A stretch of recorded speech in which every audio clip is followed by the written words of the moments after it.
right, there we are live on YouTube and happy Thankful Thursday.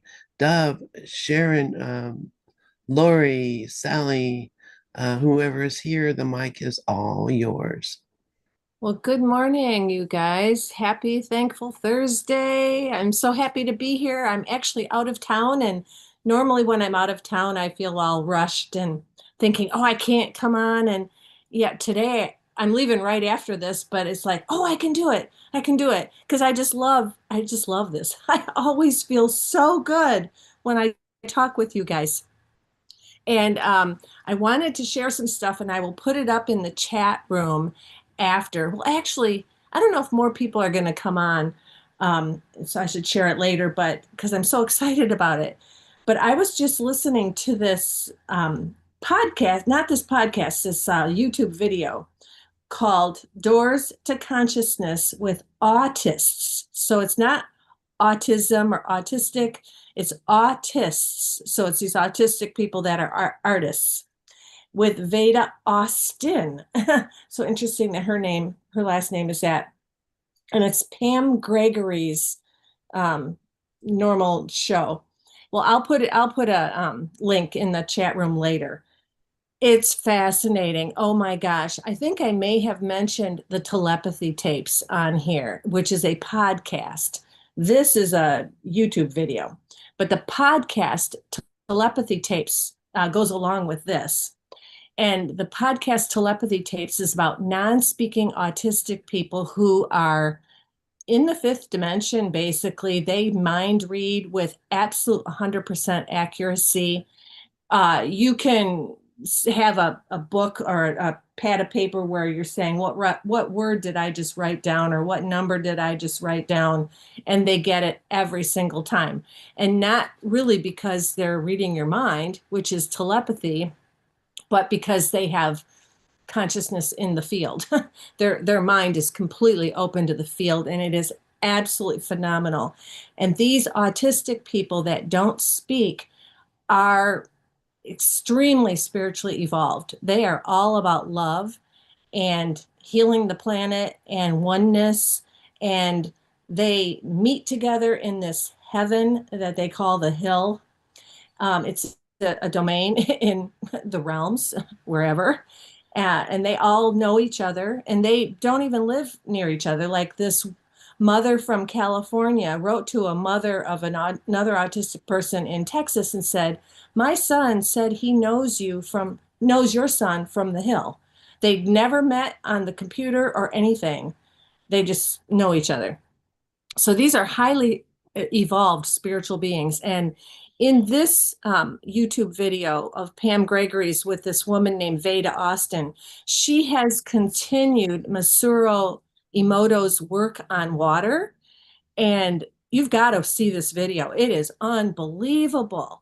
It shows these patterns that show up in the water that are like hieroglyphics or cuneiform that are showing up in water.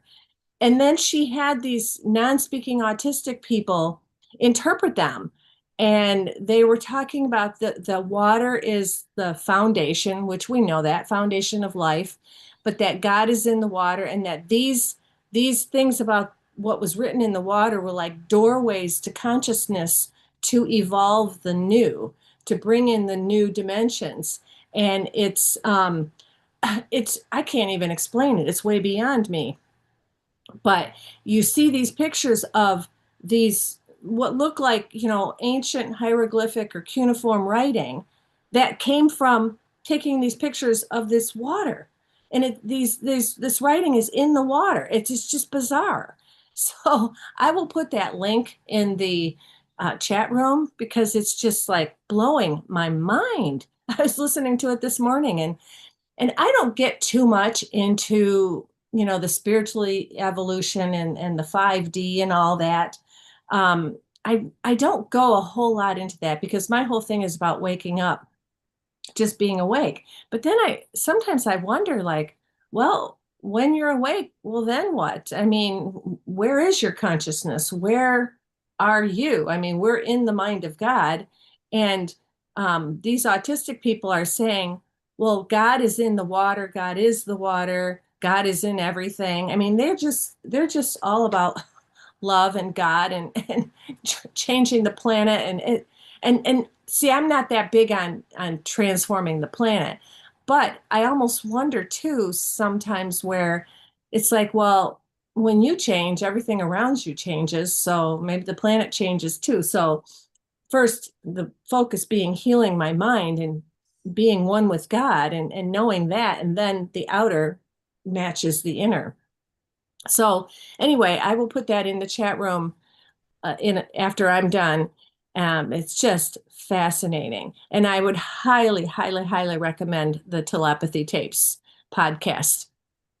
I had had these judgments about autistic people, and I hate to admit this, but I'll just say it because I've had these judgments. Well, I mean, we all have judgments. I know you guys won't judge me for judgments, but like wondering, well, what the hell? There have been certain people I'm going, what the hell?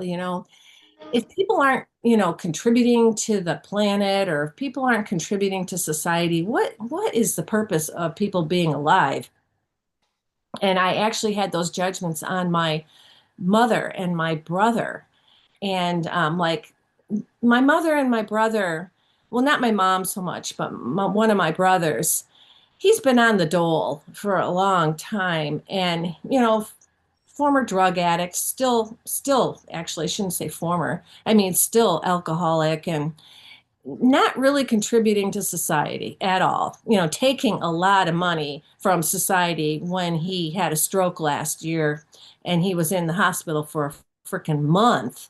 And so I've had these judgments about people, and I had judgments about autistic people too. And like, what's the value of certain people? And that's why I hate to admit this, because it's so unloving and it's so harsh and icky. And well, that's there in me. Well, it was. Thank God, my mind has been healed on that. So when my brother had his stroke, I had this vision. It was just this weird thing, and it was like, oh my gosh, we are all like these little tinker toys, or these little wind up toys that, like robotic, they march along the floor until they wind down, and we're all just doing what we've been wound up to do. And that's what came about my brother. It's like, no judgment. We're all just these wind up toys. That's the ego thought system. It's just what people are programmed to do, wound up to do. And then when my mom was dying, this was an hour before she dropped her body. I was in Mexico and she was in Michigan, and I couldn't get home to see her. But I did see her on video, and she was non-responsive at that point, of course. And I had judged her like, what's the purpose of your life anymore? You're not, you don't like people. You're just living here in this house and well, not really contributing to society, or, it's like, I don't know. So I had this judgment. And then when she was dying and I saw her right before she died, oh my gosh, I had this wave of love. I mean, just this huge, huge wave of love for her. And um, it just became apparent to me that every life is valuable. And I mean, I could have intellectually said, yeah, I suppose every life is valuable, but I didn't feel it. I didn't feel it, and I had this huge judgment. And from my brother's stroke and my mom dropping her body, I got every life is valuable. And from the telepathy tapes, I got that these autistic people that I had judged as not being worthy are so incredibly spiritually evolved. It's like I want to be them when I grow up. Oh my goodness. And how could I judge? I had no clue. I was completely deaf, dumb, and blind and stupid um, about all of this. And it just shifted me so much. And I'm just so grateful to be shifted into love and non-judgment. I'm so appreciative of these podcasts and everything. And is Sharon not going to be here today? Because I don't see her in the room. Oh, maybe she is. Maybe. I'm here. Oh, you're here. Okay, I saw you earlier. I had the wrong view on my thing. Okay, Okay. okay, so you're here, and Sharon, I think you would be so interested in this because you're an artist, and it's this YouTube is called Doors to Consciousness with Autists with Veda Austin. Um, so anyway, I'll just let go of the mic here and put that stuff in the chat room, and Sharon, you can take over. Yeah, I want to see it. Put it in the chat room because I want to listen to it today. Um, you know, what's autism like when it really comes down to it? Autistic, there's a part of me that is autistic. I have autism in my brain because they say I'm neurodivergent. Now that's not really, that's a higher, like Asperger's maybe, but my grandson has that. And these are labels, but we are spiritual beings living this experience. So, of course, the only one that ever judges is the ego. And I'm getting rid of all those ridiculous scraps of fear with and turning to the light and looking at what is real. Because this world, I mean, am I willing to see my brother's sinlessness? The sinlessness of God's Son, to look, but not on the body so much because, and I'm still, this is a work in progress. I mean, I can tell you, I taught yesterday, I was looking at a lot of bodies. When I'm mindful, when I really see that the only help I can get here is from Holy Spirit, when I realize that what's the big deal, Sharon? You think you know what you're doing, but you don't because you're looking. These are memories that you're looking at, just memories coming up in your consciousness, and you believe that they really happened, but they're really pictures of your past. So it's almost like you sit there and it's like Dove would call mental masturbation, where you're just looking and we're not doing anything. It just looks that way, because it's a movie. But I take the place when I realize that the observer and the observed are one. And you can look at this from the eyes of vision. And that's really what Jesus is putting out in this book, that put your attention on vision. I never pretend that in another moment I might have a judgment because that's just how this works. And what I am seeing is that a lot of these hate thoughts that are coming up, they're always about me, but they're not mine. They belong to all of us. There's no separate stuff here that basically doesn't have hate thoughts about whether it be color or autism or homeless.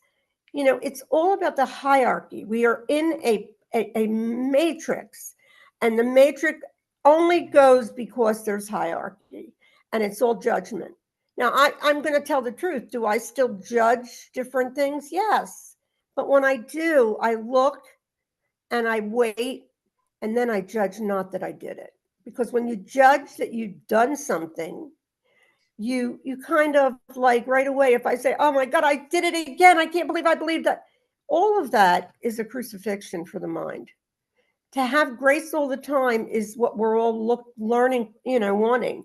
But I mean, it's kind of like I've listened to Karen talk about, the fact that she wants to follow guidance. And that is really the truth. Because if we keep going about our day without realizing that, and I shouldn't say we, but we are a we, right? Because it's a we process, because there's one sun and there's billions here, right? Billions of broken glass that is just this one mind, right? And it's just a representation of conflict. If I'm willing to see sinlessness, that means that my brother's not guilty. And if he's not guilty, I'm not guilty, right? And this stuff, for me, like I had for a while, not called myself out enough. But now I realize I'm playing games with my mind. Why would I want, the ego thinks this is boring. We all know that.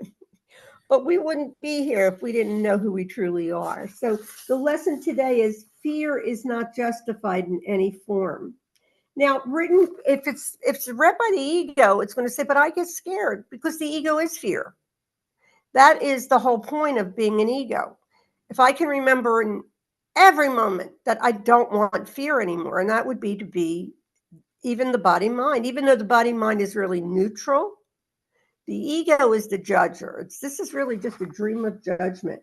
So he's saying here, this statement, fear is not justified in any form. This statement goes directly against the ego's thought system. For fear is definitely justified from its point of view. Of course it is. I mean, if we get scared and a course student comes in here and they're really fearful, I'm going to sit with that. Because if I see it out there, I'm going to absolutely want to heal it in me. And also, true compassion. I didn't go to the meeting on Monday because I was out. But I was going to say that true empathy is when you see your brother as he really is. But empathy in this level of the mind is necessary, because this level, that's what I mean when I'm talking. But when my mind, what I'm doing is I'm going inward, because we're really turning the wrong way always. I mean, unless we just know that we are so safe in the altar, in God's grace. So it is probably true that fear, could never come up in spirit. I mean, spirit is just here. It's just so here saying, the party's over, guys. You don't have to keep playing, because it's really a painful process when we fight it. So, or when I fight it, which I do sometimes. I mean, I have had some rage come up. Rage is very common in the ego mind. That's what Ken Wapnick continues to talk about, because the guilt is so deep, and we can laugh at it when we truly feel that we're not that. So because we sinned against God, or we think we did, the origin of our separated existence, God is justified in stealing from us the life we believe we stole from him. That's a wonderful way to come up with this lesson. I mean, to say this lesson. Who would not be fearful of such an imminent threat to life as we know it? Of course, God is justified. Of course, we think that God is going to steal something from us. So we made this world of fear. And now we want God to help us. And I grew up where my mother must have said, help me, God, through at least once a week. And so, I really was very fortunate, because I thought, well, if there's God, I'm not going to trust him. And this process came through me when at the right time, and that was a long time ago. That was in my 40s. That was a lot of breaking away. But I want to say this: there's so many layers, and the layers come up, and all it means is like remembering Jesus's words: our greatest retreats are our greatest advances. How we look in the outer picture is absolutely meaningless, but how we feel inside, that's everything. And with that, I'm going to turn the mic over to you, Doug. Okay, thank you so much for that, Sharon, and also thank you, Lorri. Yeah, it's Thankful Thursday, and I'm going to start off with today's lesson, which is lesson 240. Fear is not justified in any form. Oh my God. Well, of course Jesus would say that, because there's only love and fear, and where one exists, the other doesn't, and where love exists, there is no fear. So, as lesson 48 says, there's nothing to fear. This is a fact. So I'll put it up on the chat so everyone can see it. And Ken Wapnick's quote, I always kind of use Ken Wapnick's quotes. If I truly want to realize that I am safe from guilt and fear, and I'm innocent and free, I must see innocence in everyone. Everyone. Imagine that? Everyone. Without exception. Thus to way to remember who we are as God's Son is to realize his oneness. So you're either into oneness or two-ness. If you're into two-ness, you're listening to the ego, and if you're into oneness, you're listening to spirit. Spirit is one. I am spirit.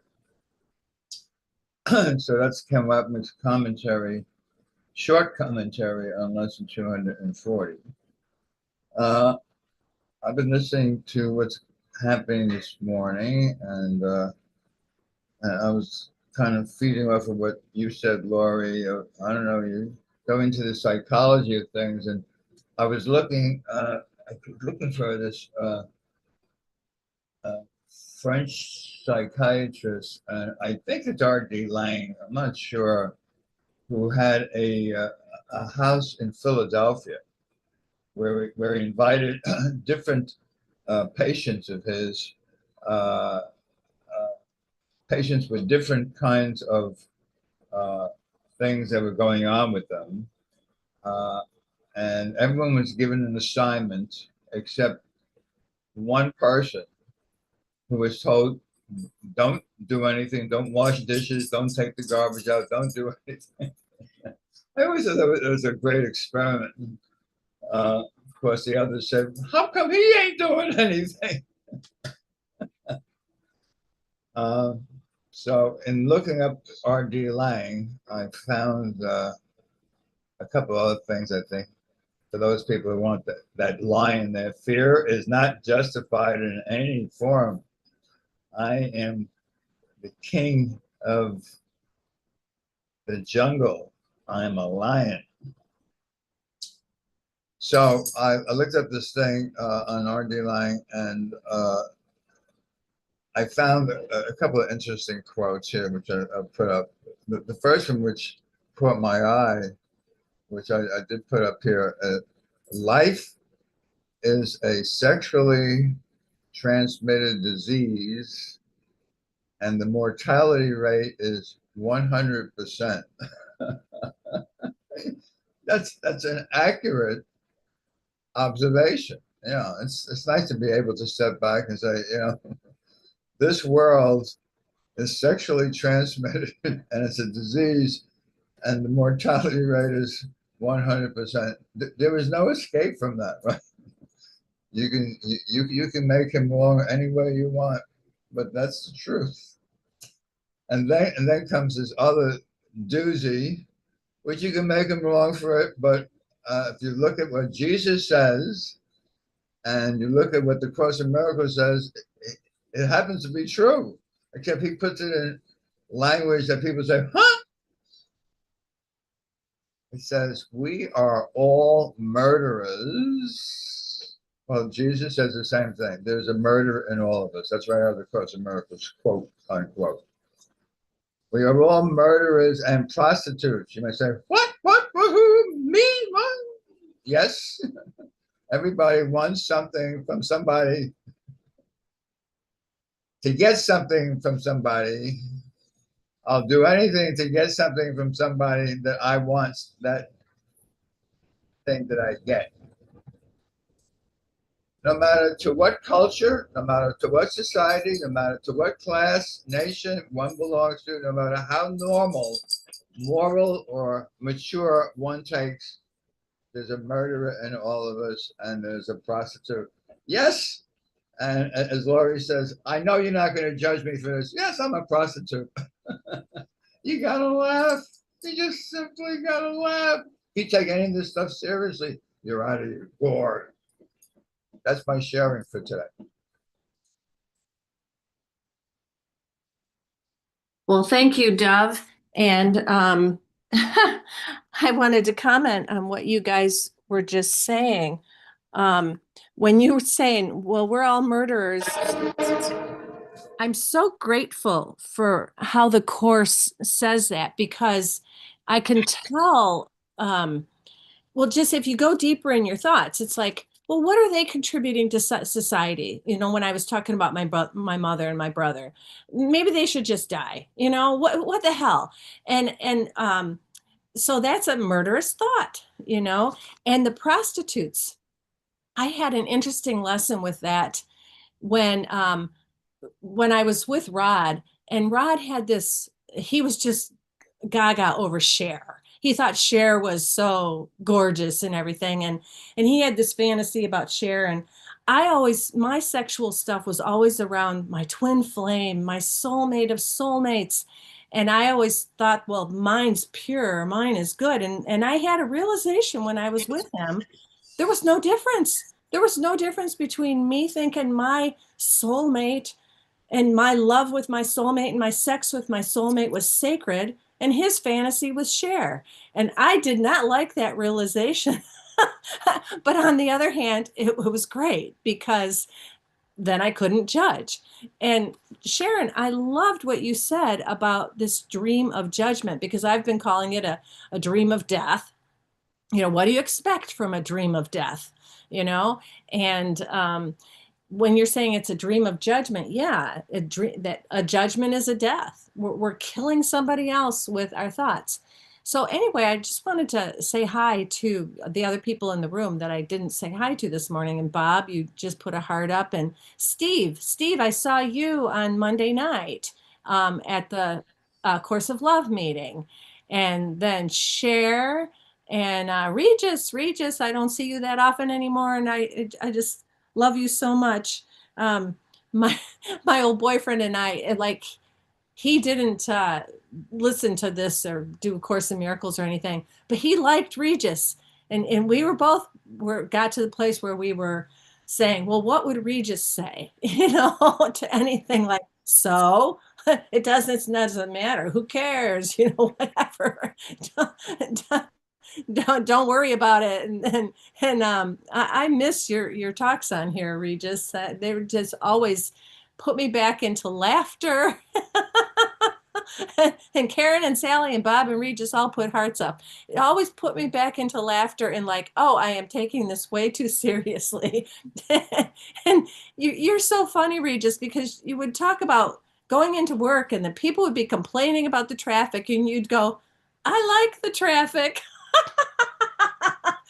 Was, and the lady at church who comes up to you and whispers in your ear, they're racist here.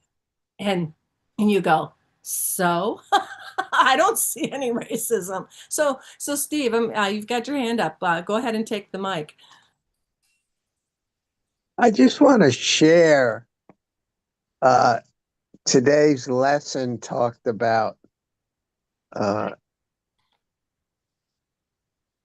well, forget about putting it like that way. In my mind heart, it's amazingly wonderful to know that we've heard thoughts are things. There is this link, which is talked about in my profession, between the non-material and the material world. Thoughts, Holy Spirit, whatever you want to call it. What I see in my world is a projection of my beliefs. My perception is from my thoughts. And I have been given the thoughts of Holy Spirit or of fear. And so what I'm seeing out in my world is actually, and this is powerful, what I'm seeing in my world is thoughts in the past showing up in the reflection. And it's so wonderful. The wisdom of the ages and Course is saying that now is, I choose love, health, prosperity. And I don't have to wait for it because the experience is in me. When I see a beautiful sunset, the experience is happening in me. So when I fall in love with me, when I am that, then my world shows up and I've been feeling like a child in the morning of a treasure hunt, not knowing exactly what the treasures will look like because I don't want to limit God's gifts in the world, from the world, by my past experiences of what I want. It's even greater. So what I want to share is the fact that I am the creator of my world. And I love the idea that I am in green pastures. A table is prepared before me. I am besides the still water of loving being. Thank you for listening. I'm complete. Oh, Steve, that was great. And Dove's waving his hands. That was perfect, Steve. And I'm grateful that you shared that. And I love that you talk about being a child on a treasure hunt in the morning. Oh my gosh. And I am just so grateful to be where I'm at now with the dropping of the judgment and looking back on the way I was so angry for so long and so judgmental for so long and so depressed for so long. It's like, oh, that's, well, it's embarrassing if I think that that's who I am. Thank God I know that that's not who I am. And like what Karen you put on the chat room, you have forgiven them entirely or not at all. And similarly, Dove, when you put the lesson in the chat room, you forgive them and see innocence in everyone without exception. And here I was holding these judgments against my mother and my brother. And not that, I mean, everyone's my mother and my brother, but to have those judgments about people that I love deep down, oh my God, that's horrible. And so I'm so grateful that those were dropped for me. And let's see, Karen's got her hand up. So Karen, go ahead. And I don't know, Steve, if you were raising your hand or not, or just waving hi. Um, so go ahead, Karen. Oh, you took your hand down. Steve, did you want to talk again? I wasn't clear on that. Oh, I'm sorry, I hit the wrong thing. Thanks, Lori. Thanks, Steve. I love what you shared. And I just love what everyone shared. And so it all really comes down to what Steve said, and that's remembering the truth of what we are. And I just want everyone to know yesterday and Bob's meeting, Sandy did a clearing on McKaylee, which was amazing. And I love Sandy's clearing because she does the little t and the big T, and she lets the person go through all the little t, which is all the ego thoughts about the judgments and everything we're talking about and all the things that need to be cleared. And then her final answer is the big T, which is what God sees in us, that we are perfect, whole, and complete and loved, and that nothing we made up, it's all a story, and none of it is true. It's all a story, all of it. Nothing is true. Nothing that we made here is true. Nothing. And it was so amazing. And I just need to be reminded. And I'm just letting everyone know it's on YouTube and it's wonderful. And it's exactly what we're talking about here. And it's what we need to be reminded of the truth that we didn't do anything wrong. And what Doug shared about what Ken's commentary is in the course, throughout the course. That's what I love about Ken. All Ken's quotes are really in his own words from the course. The course reminds us that it's together or not at all. It's you have forgiven them entirely or not at all. In lesson 195, love is the way I walk in gratitude. We thank our Father for one thing alone, that we are separate from no living thing and therefore one with him. And we rejoice that no exceptions ever can be made, which would reduce our wholeness, nor impair or change our function to complete the one who is himself completion. We give thanks for every living thing, or otherwise we offer thanks for nothing. And we fail to recognize the gifts of God. So if we're not including everyone, as Ken always reminds us, because the course reminds us and we forget. Thank you. Thanks, Karen. Go ahead, Steve. Yeah, I just wanted to add, because somebody mentioned how good they feel after they drop judgment. I noticed about a month or two ago, I was on a Zoom call. It's not a course, but as men, elder men. And I usually share a lot of my exuberance, the little child in the treasure hunt. And two of the men were kind of like rolling eyes. And I was just a couple days ago, these same two men I perceived as rolling eyes, and I was struggling with my judgment. And with the help of ChatGPT, my new counselor of these days, it said, it's not about them. It's about my own childish need for approval. their approval or disapproval of me doesn't matter. What matters is my reaction. And when I realized I took it from fixing them and reacting to them to looking at my need for approval and going, oh, that's where it is. So that took the heat off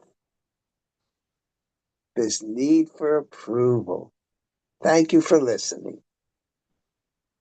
Oh, that was so good. So they were your saviors rolling their eyes at you. And I don't think I welcomed Sally, and Mickey and Deb just joined too. And so and Sharon, if I missed your name, Bob, I'm sorry. I wanted to comment on what Lynn wrote in the chat room about it's a dream of love. Oh my gosh, thank you. I've been sitting there going, it's a dream of death. What do you expect? You know, and echoing, it's a dream of judgment. It's like, I think I'll take that. It's a dream of love because I don't want to project my old stuff anymore. So with that, I'm going to turn this over to Sharon.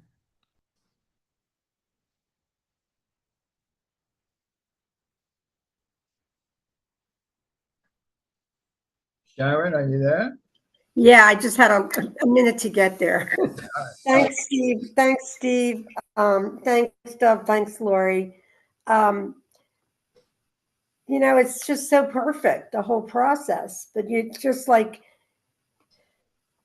it's just being in the moment and just gazing at the light.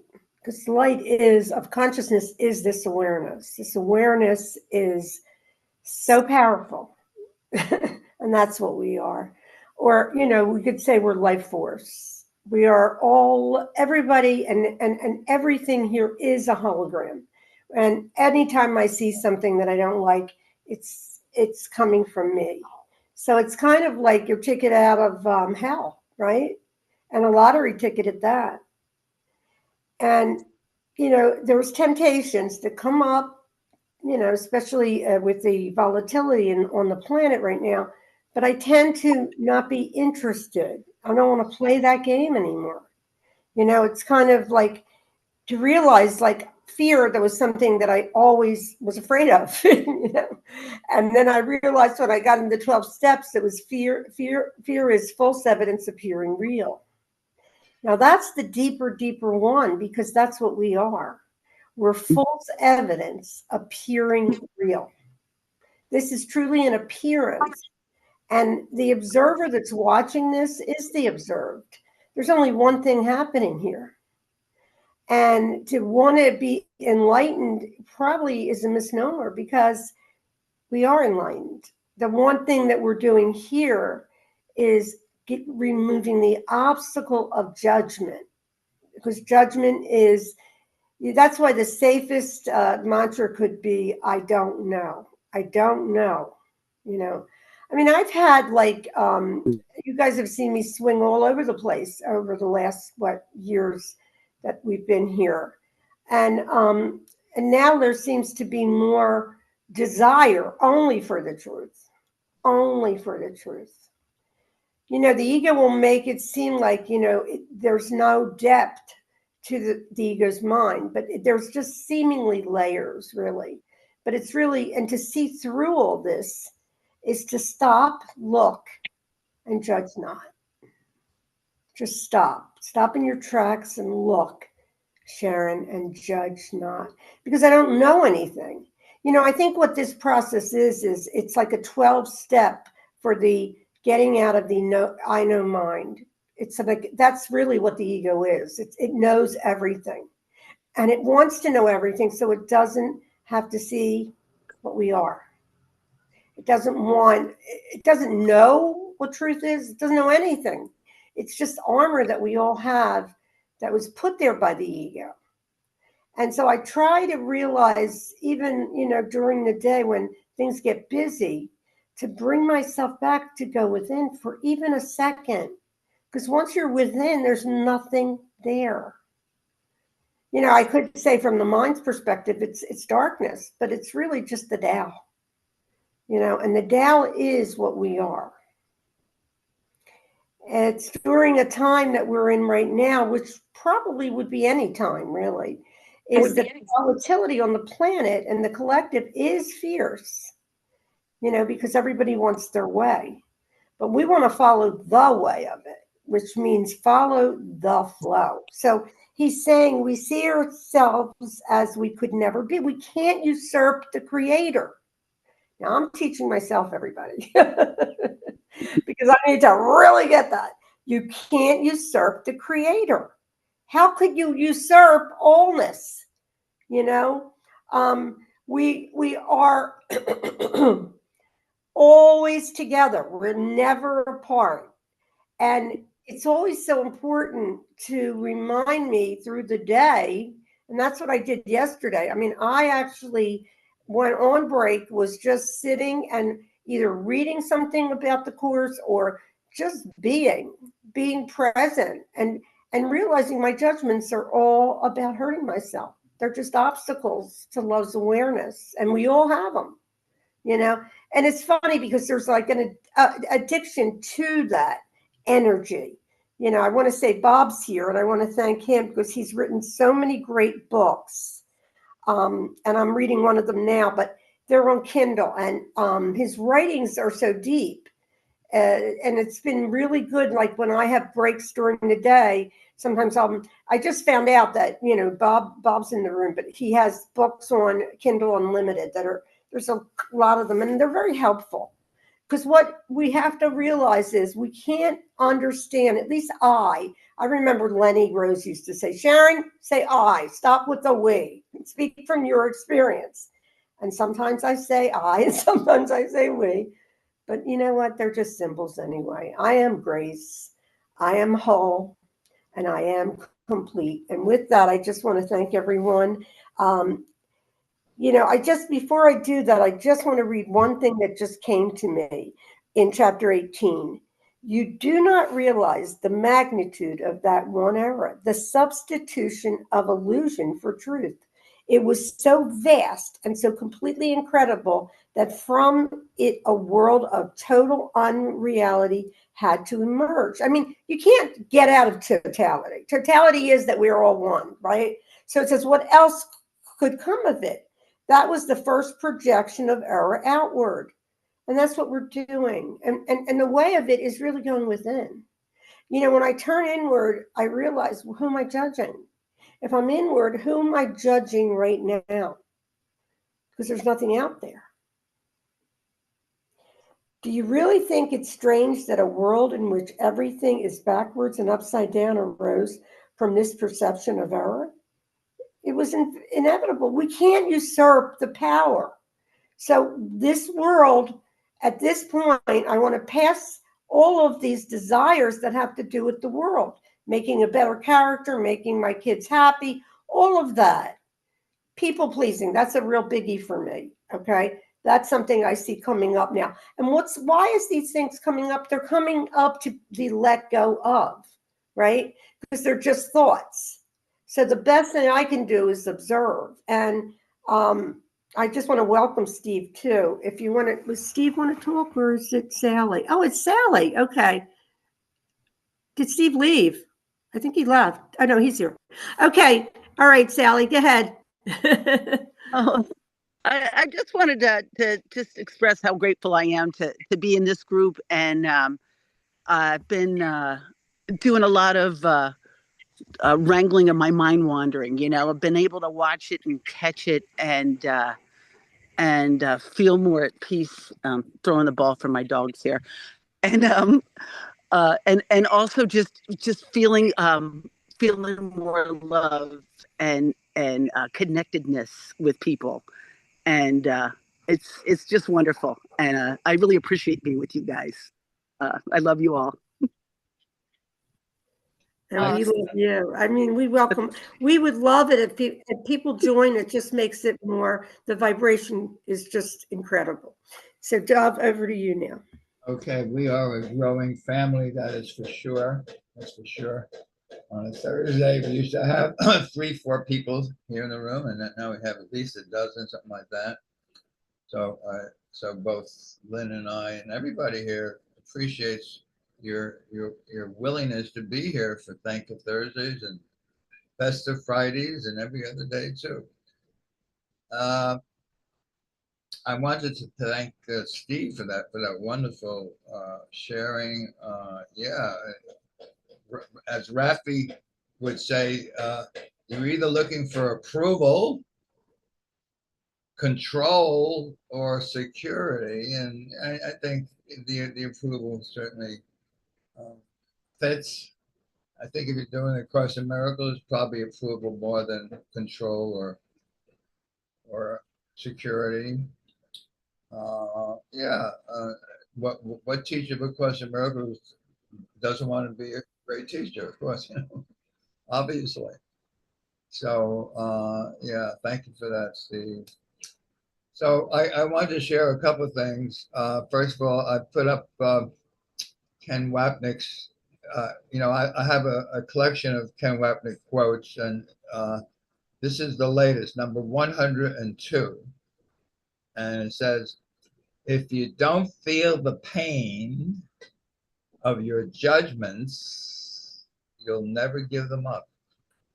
That goes perfectly with my card. Most of you know my card. It says, be grateful for your triggers, things that cause you pain, because they reveal your mistaken beliefs.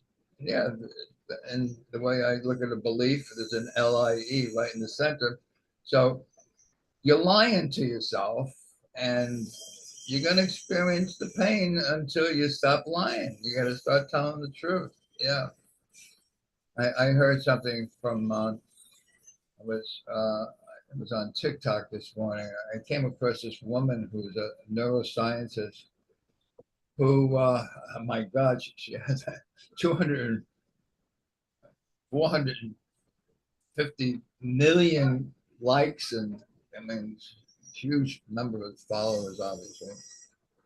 So I picked one, and it was perfect, because she said, the brain, and she's obviously talking about the ego's mind, has a propensity to.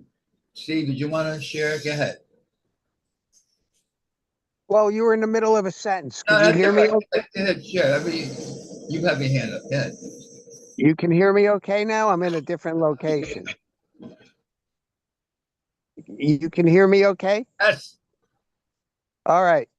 I just want to talk about people pleasing, approval.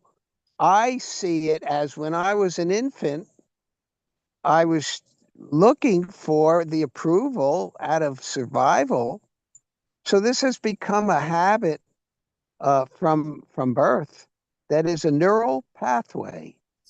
That's all this is now. I no longer need the approval, but I did then. And I practiced it throughout my life from habit. So seeing it as a neural pathway and choosing a new neural pathway that says, I approve of myself, and that's what I need.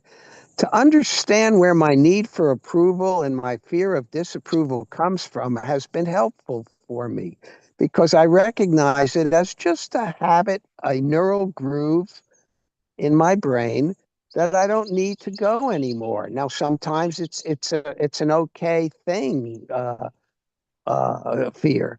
But then it goes back in the back seat, not driving my car. So again, just to reiterate, my need for approval had valid reasons in when I was an infant. I needed my parents' approval. I'm complete. Okay. Thank you for that, Steve. Yeah. I'm going right back into what I was saying earlier. So this neuroscientist lady who, she's really sharp. I'm listening to her. She says, the brain in your unconscious brain, it has the propensity to deliver to you 100% of what you identify with. Now, if you're doing the course, you're either identifying with the ego, and so it's going to deliver to you 100% of your ego thoughts, or it can deliver to you 100% of love if, as a matter of fact, you identify with love. If you identify with fear, well, you're gonna get the fear, and that thrust of your identity being amplified, so that the interactions, the relationships you have in life are just a reflection of what it is that you're looking for, which gets back to that prostitute thing, by the way. We're all a prostitute. Why? It's like the be do have of being a son of God. I think it was either Sharon or Lorri that talked about there's no doing in being the son of God. You are the son of God. You know, like lesson. I'm speaking today on lesson 38. Uh, uh,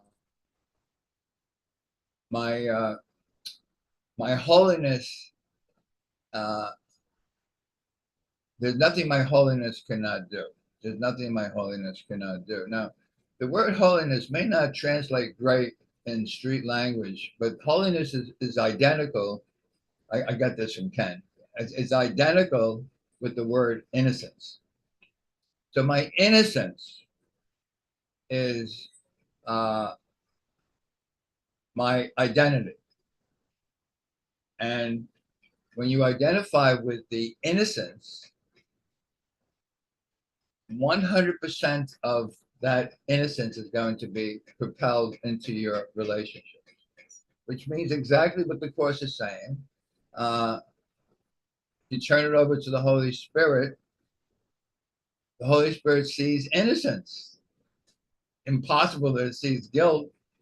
But if you're listening through the eyes of the ego, you're going to put the guilt, and as Cameron put up there earlier, projection makes perception. Of course, you see others as guilty, and you see others, well, you know, I thought that you were an angel, but you turn out to be a prostitute, you know?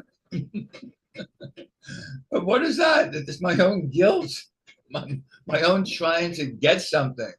That's what we're trying to do here in this world. We're trying to get something from God. Hey, God, can I get something from you today? That's why the being is all that you have to be. The presence. God is omnipresence. I'm omnipresence. That's the same presence. And you don't have to do anything for presence.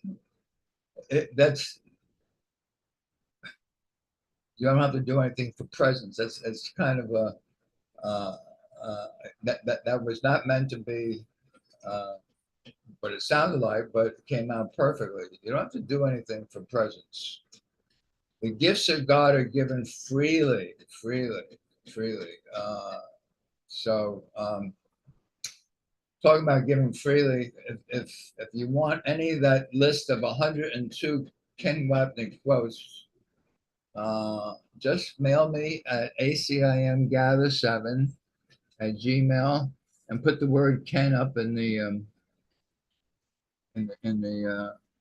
topic. I'll put my email address over here, and you can just send me a thing and say, just send me Ken. I'll send you the list of 102 quotes. They're really great. Bikini Wild and I are doing a couple of podcasts on Ken quotes. That they're really gems. And, I know most of you recognize that it's very helpful. The last one, which I think I put up here, I mentioned it, is if you don't feel the pain of your judgments, you'll never give them up, which goes perfectly with the things that trigger you are actually something to be grateful for, because they reveal your mistaken lies, the things that you believe in that are not true. And of course, if you believe in something that is not true, it's going to obviously manifest right here in this world, and you're going to fall and trip. Now, if you didn't fall and trip, you wouldn't realize it was something you have to look at. You know, if you were just walking through this world and everything was hunky dory, you would never know what the hell is going on. So, the course tells you you must go through some discomfort in this world. And the discomfort basically is those things that trigger you. I don't like it when somebody judges me. Oh, really? I don't like that, and I don't like this. Well, that's exactly what it is you want to look at. The things that you don't like. I mean, it's came up. The very first quote that I got from him in the early 1980s was, and this is the number one of the 102. He says, if you really want to do this course at a fast pace instead of a snail's pace, hang out with people that you don't feel comfortable with. Because if you hang out with people who you feel comfortable with, you're not going to learn anything. That's not where your lessons are. Your lessons are where things are triggering you. Obviously, that's why they trigger you, because you still believe in BS, and it shows up in your life. So the people that you don't feel too comfortable around, guess what? They are your teachers. I mean, course tells you that in 101 different ways. With that, I'll turn it over to anyone who wants to share. Thanks for that, Dove. And Steve, what you were talking about, looking for approval for survival. And the course tells us that all these different things that we've done are all the same. So it's kind of like you were looking for that people-pleasing approval. I was looking for men, because men reminded me of my dad, who was my only safety. He was my survival.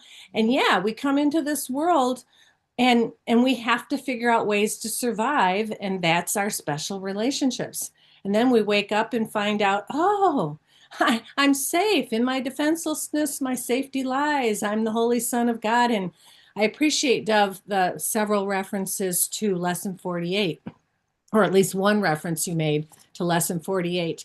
And I love that review of Lesson 48. There is nothing to fear, which piggybacks on today's lesson about fear. And the one line in there in the review is, everyone and everything will lean toward me to bless me when I have forgiven the world. Everyone and everything will lean toward me to bless me. And how safe the world will look when I can see it. So that's that treasure hunt in the morning that Steve mentioned. And I wake up and I go, I wonder what amazing, joyous, incredible shift in perception is going to happen today.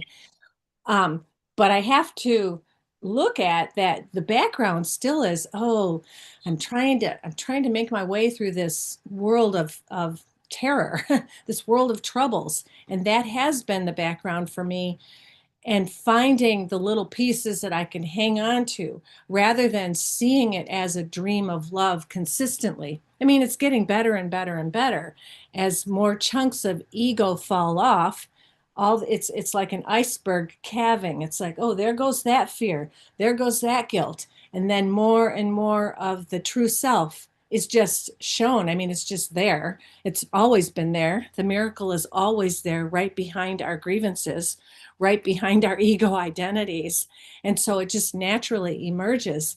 And so I love this group. Thank you everyone for being here and sharing all this stuff and supporting each other as mighty companions. It's just so great. And I know Zulma's here and she's on next. And that Monday night Course of Love group that I met Steve on. Oh my gosh, that is just wonderful. So thank you, Lynn, for sending out that link on that. And I love that group because my heart is opening and opening and opening. Okay, so I'll let the mic go over to Lynn to turn it over to Zulma. See you guys next Thursday. Bye. Thank you so much, Lori. Thank you, everyone. What a wonderful morning so far. And yeah, I mean, we talk about knowing our own innocence. You know your own innocence where you see that love is in everything. and that everywhere you look, there is love. If you look somewhere and you see guilt, then you're looking at your own guilt. So, look again, because the love is there, the innocence is there. No one is guilty of anything I accuse them of, except being love. That's the only thing that anyone could be and anything could be. So, I don't look at how can I change the world or fix this mess or whatever. I look at, oh my gosh, did you see that loving thing that happened? Did you hear that story of people feeding other people, of helping other people, of saving other people, of doing things to make the planet a more beautiful place. Look at all the good things that are here. And it's not just good in my opinion, it's good because it is everything is motivated by love. And even those who seem to be against me, who seem to have some uh, political or social or cultural or religious attitude that seems to be negative toward me, it really is just love, calling to love, looking for love. That's it. And I'm glad you loved that Monday night group. I missed it this Monday night and I was really sad. But uh, of course, Glenn does send out the recording, and so you can go and listen to that anytime that you want to. Anyway, thank you all so very much. I appreciate it. I'm going to stop this YouTube. Remember to subscribe and click the like button, and you'll be